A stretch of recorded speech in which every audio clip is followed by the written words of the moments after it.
E nesta ainda que é mais o vídeo, e dessa vez estamos com sombras em perspectiva. Mas antes, gostaria de lembrar que esse vídeo faz parte de uma playlist sobre introdução à perspectiva aqui no canal. Muitos dos conceitos que serão aplicados aqui já foram abordados em vídeos anteriores, então aconselho que vejam eles para que tenham melhor compreensão dos mesmos. Na descrição do vídeo estará o nosso servidor do Discord e também o link para o meu Instagram. Para trabalhar com sombras em perspectiva, nós precisamos de três coisas. Uma fonte de luz, um objeto que estará totalmente ou parcialmente exposto à mesma fonte de luz, e por fim, a superfície na qual a sombra do objeto será projetada. Então, indo logo para a parte prática, eu primeiro desenhei a nossa superfície, que está aqui demarcada a azul. Com base na nossa superfície, nós podemos colocar a nossa fonte de luz. Nesse caso, representei com essa linha vertical e no topo da mesma é onde a nossa fonte de luz se encontra. Em seguida, tracei uma linha que parte da base da nossa fonte de luz, na qual eu posicionei o nosso objeto, fazendo analogia a um stick, um bambu, uma vara, a um objeto mais fino na vertical, no caso. A partir da nossa fonte de luz, vamos traçar uma linha que passa do ponto superior do nosso objeto que está na vertical, e essa linha também tem que tocar a linha projetada a partir da base da nossa fonte de luz, que passa pela parte inferior do nosso objeto.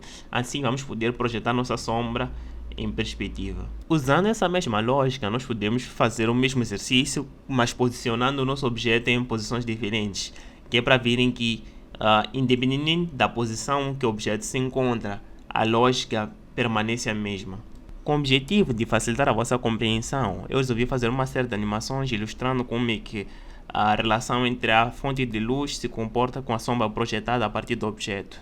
Para a primeira animação, eu deixei as linhas de mapeamento usando a lógica mostrada anteriormente, que é para vocês realmente perceberem como é que essa luz e as sombras projetadas se comportam em qualquer uma das posições. Podem notar que em cada frame eu tenho lá mapeado exatamente como é que a sombra é projetada a partir da luz em diversas posições. E temos aqui a animação onde eu removi as linhas de mapeamento, que é para também verem como é que fica o resultado final sem nenhuma linha usada para realmente mapear as sombras. E é assim que isso se comporta em perspectiva, mostrando isso para um objeto mais unidimensional sem nenhum volume colocado. Com o objetivo de mostrar-vos a aplicação desse método para situações diferentes, agora vamos usar um retângulo como base para projetar as sombras. Usaremos a mesma lógica. Primeiro posicionaremos a nossa fonte de luz, em seguida, a partir da base da nossa fonte de luz, vamos traçar linhas que passam pelos vértices inferiores do nosso retângulo. E por fim, vamos, a partir da nossa fonte de luz, traçar linhas que passam pelos vértices superiores do nosso retângulo em direção às suas respectivas linhas. Assim, por fim, vamos só precisar unir as linhas para ter nossa sombra projetada em perspectiva. Como para o exemplo anterior, eu aqui também fiz uma animação mostrando como a nossa luz se comporta em relação ao nosso objeto e as sombras são projetadas a partir do mesmo. Primeiro, a animação aqui é só com as linhas de mapeamento para mostrar como é que isso se comporta realmente. Em seguida, temos aqui a animação sem as linhas de mapeamento, só mostrando como é que a sombra se comporta aqui para ter uma visão geral de como é que isso realmente trabalha em perspectiva e como é que nós podemos analisar isso em vários ângulos. Nós temos a possibilidade de nós termos um retângulo que realmente não é totalmente preenchido. Ele pode ter um espaço ali no meio, por exemplo, se fosse uma janela de uma casa. Então, como é que nós podemos trabalhar com isso em perspectiva? Então, primeiro nós precisamos desenhar no formato que nós queremos. Nesse caso, eu optei por um retângulo. E a partir desse retângulo, vamos traçar duas linhas na vertical a partir dos vértices que vamos usar como pontos de referência. Usaremos a lógica anterior, só que agora teremos dois pontos adicionais que vão ser traçados a partir da nossa fonte de luz. A partir da base da nossa fonte de luz, vamos traçar linhas que passam a partir dos vértices inferiores do nosso objeto. Temos vértices que são do nosso retângulo geral, do nosso quadrado que está dentro do nosso retângulo. Mas o quadrado, que nesse caso serve como uma janela, terá que ser projetado para baixo para o nosso retângulo. Assim, vamos ter medidas que fazem sentido em perspectiva. Em seguida, a partir da base da nossa fonte de luz, vamos traçar linhas que passam por esses pontos que vêm dos nossos vértices e também do topo da nossa fonte de luz, vamos traçar pontos que passam pelos vértices superiores, assim projetando as sombras. E no final, só vamos precisar conectar os vértices ali em perspectiva para realmente dar a sensação de que as sombras estão a funcionar mesmo em perspectiva. Para uma melhor compreensão, eu fiz uma outra animação agora, primeiro com as linhas de mapeamento, para mostrar como é que se comportam ali a posição em perspectiva, e também adicionei uma animação aqui sem as linhas de mapeamento, que é para fazer uma comparação e verem como é que isso se comporta nos dois casos. Até agora nós trabalhamos com objetos mais simples. Adicionaremos um pouco de complexidade, que é para mostrar que a lógica continua a mesma, só que a forma de aplicar muda um pouco. Para tal, eu escolhi um cubo como base. A única diferença é que o número de vértices que nós usaremos como referência agora terá aumentado, mas a lógica continua sendo a mesma. A partir da base da nossa fonte de luz, vamos traçar linhas que passam pelos vértices que se encontram na base do nosso objeto. E a partir do topo da nossa fonte de luz, vamos traçar linhas que passam pelos vértices correspondentes e vamos traçar isso em perspectiva. Assim nós projetaremos a sombra num objeto mais complexo, no caso um cubo. E temos aqui a animação do comportamento das sombras que são projetadas a partir do nosso cubo. E eu preferi deixar as linhas de mapeamento, que é para primeiro mostrar como é que isso se comporta. E aqui também temos uma animação sem as linhas de mapeamento, também para verem no outro caso como é que as coisas realmente acontecem.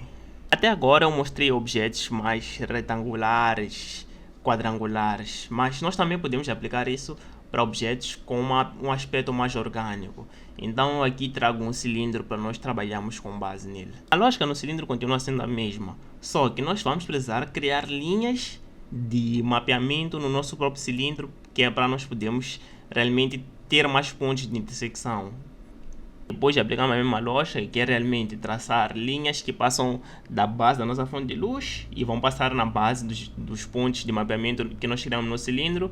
E por fim, vamos, a partir da nossa fonte de luz, traçar linhas que vão passar nos pontos superiores do nosso mapeamento e vão tocar a linha que vem da base inferior. Assim também vamos projetar. A lógica continua a ser a mesma, aplicada para os outros objetos, só que agora vamos ter aqui muitas mais linhas de mapeamento para realmente desenhar nosso cilindro em perspectiva. No caso, as sombras do mesmo, podem ver que os contornos são mais angulares, porque eu preferi realmente deixar isso angular por conta de fazer uma animação. Ia demorar muito tempo para realmente deixar as pontas mais orgânicas em si. Na animação, temos aqui uma versão com as linhas de mapeamento colocadas para verem realmente como é que isso se comporta em cada frame com as linhas de mapeamento lá. E também, por outro lado, temos aqui uma animação sem linhas de mapeamento, que é para também verem como é que se comporta sem linhas de mapeamento. Com isso, a nossa abordagem teórica termina. Em paralelo, no vídeo do fundo está a aparecer a animação compilada de todos os exemplos que eu fiz aqui, que é para vocês realmente verem como é que isso se comporta em vários casos de uma vez só. Vocês podem entrar a se perguntar como realmente eu vou aplicar isso, como é que eu vou estudar sombras em perspectiva. Eu trago-vos aqui o primeiro exercício prático. Eu escolhi primeiro um cilindro e, como eu falei antes, para o cilindro nós precisamos primeiro criar linhas de intersecção. Então eu lá no meu cilindro criei várias linhas de intersecção, que é para eu ter pontos de referência para projetar minha sombra em perspectiva. A partir daí eu fui capaz de projetar minha sombra e realmente podem ver que a sombra faz sentido usando a lógica que nós aplicamos aqui recentemente.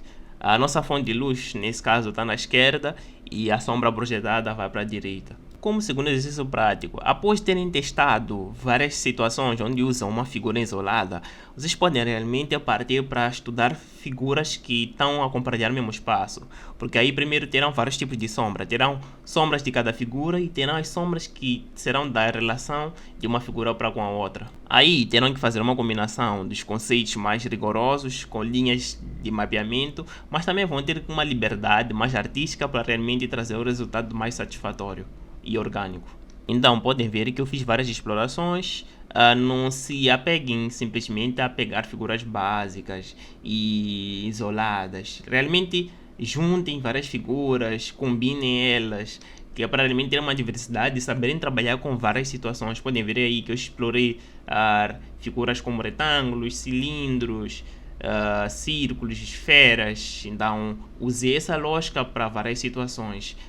Também usei cones também, então podem usar essas combinações que é para realmente explorarem de formas diferentes. Então, quando se sentirem mais confortáveis, com um domínio mas bem solidificado sobre essas formas básicas de como elas se comportam em perspectiva, podem partir para desconstruir objetos que nós usamos no nosso dia a dia, coisas que realmente nós usamos e vemos normalmente por aí. Pode ser por exemplo, eu aqui usei várias coisas para desconstruir. Desconstruir, por exemplo, um sapato, um secador, uma torneira. Então, tenham essa liberdade de realmente explorar várias coisas diferentes, porque isso vai fazer grande diferença no vosso futuro. porque quando tiverem uma biblioteca visual bem recheada, vão poder realmente ter várias possibilidades de coisas que vão usar para várias finalidades. Então, com isso eu dou o vídeo por terminado. Para quem estiver até aqui, agradeço imenso. Se for novo no canal, subscreva para não perder mais vídeos, deixa o like para realmente o YouTube entender que vocês gostam do conteúdo e partilhar para mais pessoas que queiram aprender. E lembrando que o meu Instagram e servidor do Discord estão na descrição do vídeo para quem quiser acessar. E obrigado, até o próximo vídeo, valeu e fui.